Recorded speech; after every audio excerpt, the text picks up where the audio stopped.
اللہم صلی علی سیدنا محمد وانزلہ المقعد المقرب عندک یوم القیامہ۔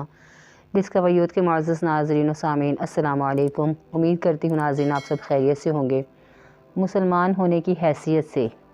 سب سے پہلے تو ہمیں فخر ہونا چاہیے کہ ہم خاتم النبیین محمد مصطفیٰ صلی اللہ علیہ وسلم کے امتی ہیں، جو کہ آخری نبی ہیں۔ نبی کریم صلی اللہ علیہ وسلم کی زندگی ایک مسلمان ہونے کی حیثیت سے ہمیں مکمل طور پہ ذہن نشین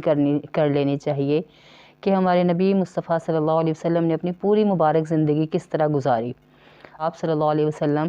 کن حالات میں کس طرح زندگی گزارتے تھے۔ ایک مسلمان ہونے کی حیثیت سے ہمیں اس کا ایک ایک پہلو ذہن نشین کر لینا چاہیے، تاکہ جو اسلام دشمن عناصر ہیں اور جو نبی کریم صلی اللہ علیہ وسلم کی ذات اقدس کے ساتھ بغض اور کینہ رکھنے والے لوگ ہیں، وہ ان کی ذات پر جو اعتراضات اٹھاتے ہیں، ہم ان کا مناسب معقول جواب دینے کے قابل ہو جائیں۔ کیونکہ اکثر دیکھا ہے کہ لوگ نبی کریم صلی اللہ علیہ وسلم کی زندگی میں سے چیزیں چن کر اور بالخصوص آپ صلی اللہ علیہ وسلم کی شادیوں کو سامنے رکھتے ہوئے بہت سے اعتراضات اٹھاتے ہیں، اور بہت سارے مسلمان جو آپ صلی اللہ علیہ وسلم کی زندگی سے، آپ صلی اللہ علیہ وسلم کی زندگی کے مختلف پہلوؤں سے ناآشنا ہیں، وہ ان اعتراضات کا جواب دینے سے قاصر نظر آتے ہیں۔ نہ صرف قاصر نظر آتے ہیں بلکہ ان کے اپنے ذہنوں میں آپ صلی اللہ علیہ وسلم کی زندگی کو لے کر شکوک و شبہات پیدا ہونے شروع ہو جاتے ہیں۔ تو آج کا جو میرا موضوع ہے، آپ صلی اللہ علیہ وسلم کی مبارک زندگی کے ایک اہم پہلو پر بات کرنا ہے، جس کے بارے میں بہت سے لوگ اعتراضات اٹھاتے ہیں کہ آپ صلی اللہ علیہ وسلم نے بہت ساری شادیاں کی۔ آپ صلی اللہ علیہ وسلم کے ناقدین، آپ صلی اللہ علیہ وسلم کے دشمن، کینہ اور بغض رکھنے والے منافقین اور کفار لوگ آپ صلی اللہ علیہ وسلم کی شادیوں کو نفسانی خواہشات کا غلبہ قرار دیتے ہوئے اعتراض اٹھاتے ہیں کہ نبی کریم نے بہت ساری شادیاں کی، کہ وہ عورتوں کے نعوذ باللہ شوقین تھے۔ تو ان اعتراضات کا جواب میں حدیث کی روشنی میں دینا چاہوں گی۔ جو لوگ اعتراض اٹھاتے ہیں کہ آقا علیہ الصلوۃ والسلام نے اپنی نفسانی خواہشات کو پورا کرنے کے لیے مختلف عورتوں سے شادیاں کی، سب سے پہلے میں اس بات سے آغاز کروں گی کہ نبی مصطفیٰ صلی اللہ علیہ وسلم نے اپنی 25 سال کی عمر میں خود سے 15 سال بڑی عمر رسیدہ بیوہ خاتون حضرت خدیجہ رضی اللہ عنہا سے شادی کی۔ جب حضرت خدیجہ سے شادی کی تو آپ رضی اللہ عنہا کی عمر 40 سال اور نبی کریم صلی اللہ علیہ وسلم کی عمر 25 سال تھی۔ آپ سرکار ماں خدیجہ رضی اللہ عنہا سے عمر میں پورے 15 سال چھوٹے تھے، اور نبی کریم صلی اللہ علیہ وسلم نے اپنی زندگی کے عالم شباب کے، اپنی بھری جوانی کے 25 سال حضرت سیدہ خدیجہ رضی اللہ عنہا کے ساتھ گزارے۔ 25 سال کی عمر سے لے کر نبی کریم صلی اللہ علیہ وسلم نے 50 سال کی عمر تک، جب تک حضرت خدیجہ رضی اللہ عنہا حیات رہیں، آپ سرکار نے دوسری شادی نہیں کی۔ تو مجھے کوئی اس بات کا جواب دے کہ کیا جس انسان کے اندر نفسانی خواہشات کا غلبہ ہو، وہ اپنی بھری جوانی کے 25 سال ایک عمر رسیدہ خاتون جو کہ بیوہ بھی ہوں، ان کے ساتھ گزارنا گوارا کرے گا؟ آج کے دور میں کون ہے ایسا جو اپنے سے 15 سال بڑی عورت کے ساتھ اپنی جوانی کے 25 سال گزار دے اور کسی دوسری عورت کی طرف دیکھے بھی نہ؟ ہمارے نبی نے ایسا کیا۔ اگر آپ سرکار کو نفسانی خواہشات کا غلبہ ہوتا یا عورتوں کی چاہت ہوتی تو وہ اپنی جوانی کے دن ایک عمر رسیدہ بیوہ خاتون کے ساتھ نہ گزارتے، نہ صرف چند دن بلکہ پورے 25 سال آپ سرکار نے گزارے۔ آپ سرکار کی 50 سال عمر ہونے کے بعد حضرت خدیجہ رضی اللہ عنہا کی وفات ہو گئی،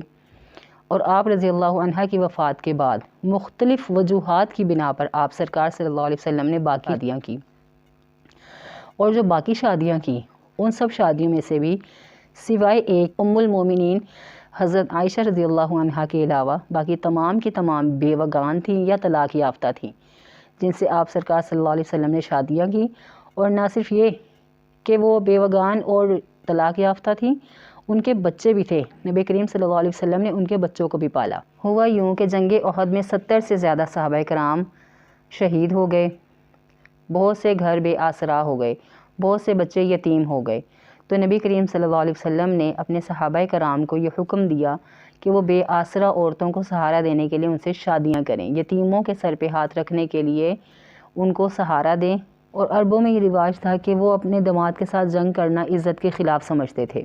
جو ان کا داماد بن جاتا اس کے ساتھ ان کی دشمنی ختم ہو جاتی اور اس کے خلاف وہ جنگ نہیں کرتے۔ نبی کریم صلی اللہ علیہ وسلم کے ساتھ ابو سفیان کی شدید دشمنی تھی۔ بعد میں پھر ام حبیبہ کا جب آپ سرکار صلی اللہ علیہ وسلم سے نکاح ہو گیا